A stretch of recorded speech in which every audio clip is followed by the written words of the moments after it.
In 2017, 401,000 ceasefire violations. In 2019, more than 200,000 violations were recorded. In 2020, the ceasefire regime was violated 1,605 times, and from August 2021 to February 2022. The ceasefire was violated 70,865 times. An important point of the Minsk agreements was the requirement for Ukraine to carry out reform on decentralization of power, including the adoption of a law on the special status of Donbass. But due to Kiev's refusal to fulfill the political part of the agreements, the process of a peaceful settlement of the conflict practically reached a dead end. Negotiations were artificially delayed by the Ukrainian side. The 2014 Minsk agreement was an attempt to give Ukraine time. It also used this time to become stronger, as can be seen today. Ukraine of 2014-2015 is not the modern Ukraine. Angela Merkel, Chancellor of Germany from 2005 to 2021. Died Zeit, December 7, 2022. This was also confirmed by the former President of France, François Hollande, and former UK Prime Minister Boris Johnson. Petro Poroshenko in January 2023 stated that the Minsk agreements allowed carrying out reforms in the armed forces of Ukraine and forming an international coalition against Russia. Decommunization. In 2015, Kiev began a policy of radical nationalization and suppression of the rights of the Russian-speaking population. Russian media, films, websites, and books were banned and restricted. Tours by Russian artists began to be banned. On April 9th, a package of laws on decommunization was adopted, according to which communist ideology was equated with Nazi ideology. The St. George ribbon was banned. At the same time, Nazi collaborators from the time of World War II were granted special status and benefits. After the adoption of the law, more than 900 populated places and 52,000 streets in Ukraine were renamed, whose names were associated with the Soviet past. Almost 2,500 monuments were demolished. In 2017, the government began an education reform aimed at banning education in the Russian language. In 2019, a law on total Ukrainization was adopted, which transferred all spheres of state and public life to the Ukrainian language.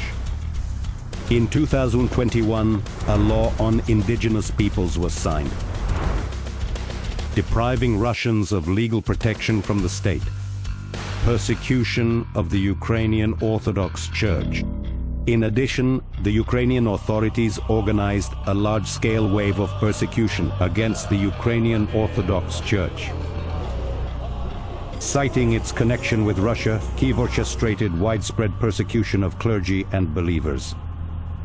Many clergymen were arrested. I did nothing wrong. I know that this is a politically motivated order, told to switch to the Orthodox Church of Ukraine, and I refused.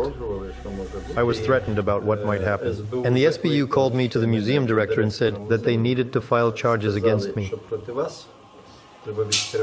And they did.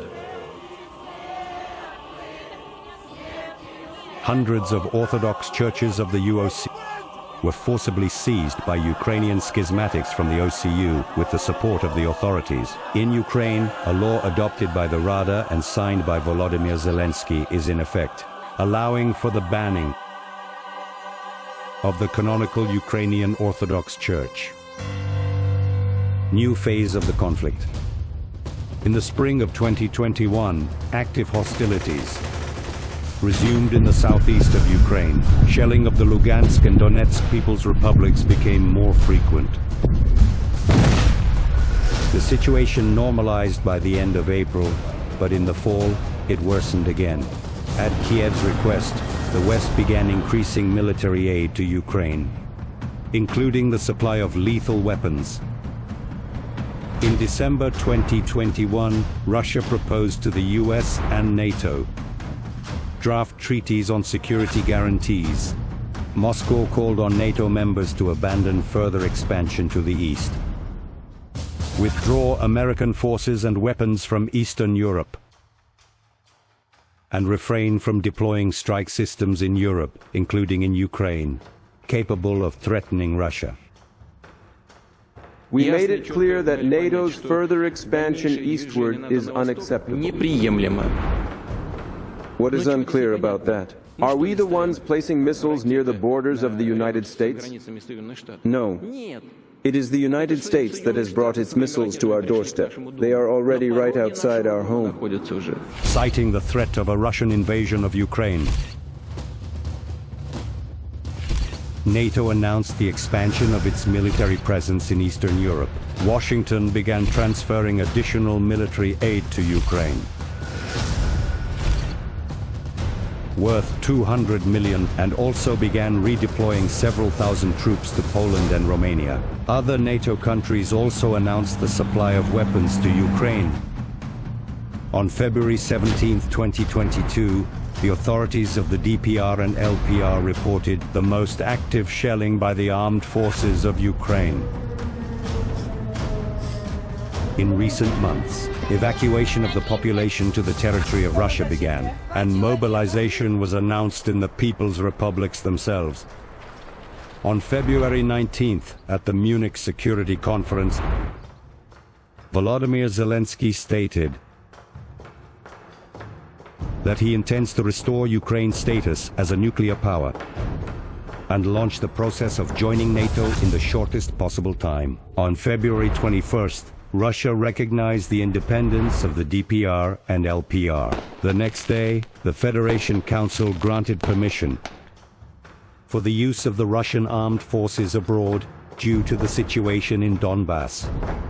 On the evening of February 23rd, the heads of the DPR and LPR asked Russia for help in protecting the population of the republics from Ukrainian aggression. On February 24th at 0:20 a.m., Ukraine disconnected from the power systems of Russia and Belarus and switched to autonomous mode.